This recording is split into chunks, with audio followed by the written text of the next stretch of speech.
বিসমিল্লাহ রহমান রাহিম নাহমাদুহু ওয়া নুসাল্লি আলা রাসূলিহিল কারীম। আমাদের 2024 সালের পরিসমাপ্তি এসে গেছে।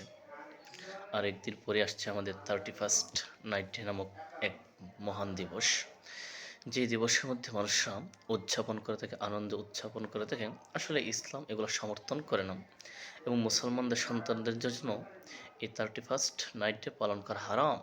আল্লাহ রসুল সাল্লাল্লাহু আলাইহি ওয়াসাল্লাম হাদিসের মধ্যে বলেন, মান তাশাব্বাহা বিকওমিন ফাহুয়া মিনহুম। আর 31st নাইট ডে এটা মুসলমানদের কোনো সংস্কৃতি নয়, এটা হচ্ছে ইহুদি খ্রিস্টান ইউরোপিয়ানদের একটা সংস্কৃতি। এইগুলো পালন করতে উদযাপন করতে তারাই, এবং তাদের থেকে দেখে মুসলমানরাও এই দিনকে উদযাপন করে। উদযাপনের পিছনে কারণটা হচ্ছে কি, কারণ মানুষ মনে করে এই 31st মানে বছরের প্রথম দিনের প্রথম 1 ঘন্টা 2 ঘন্টা যদি একটু আনন্দ ফুর্তিতে থাকা যায়, হাসি খুশিতে থাকা যায়, তখন নাকি সারা বছর তারা এই আনন্দ ফুর্তিতে থাকতে পারবে। এই একটা খারাপ ধারণার কারণে মুসলমানরা এই 31st নাইট ডে পালন করতে, অত মুসলমানদের জন্য এটা পালন করা নিষিদ্ধ। আল্লাহ কোরআনের মধ্যে বলেন, ইয়া আইয়ুহাল্লাযীনা আমানুত্তাকুল্লাহা হাক্কা তুকাতিহি ওয়া লা তামুতুন্না ইল্লা ওয়া আনতুম মুসলিমুন।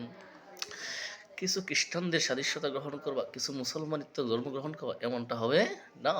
কারণ আল্লাহ বলেন, মুসলমান ইসলাম ধর্ম যেহেতু গ্রহণ করেছ, পরিপূর্ণরূপে তোমাকে ইসলাম ধর্মের মধ্যে অটল থাকতে হবে।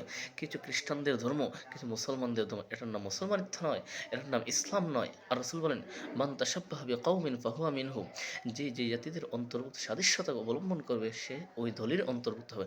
অতএব মুসলমানদের জন্য আদৌ উচিত নয় এহুদি খ্রিস্টানদের সঙ্গে তাল মিলিয়ে 31st নাইট ডে পালন করা। আল্লাহ তাআলা যেন আমাদেরকে হেফাজত করে।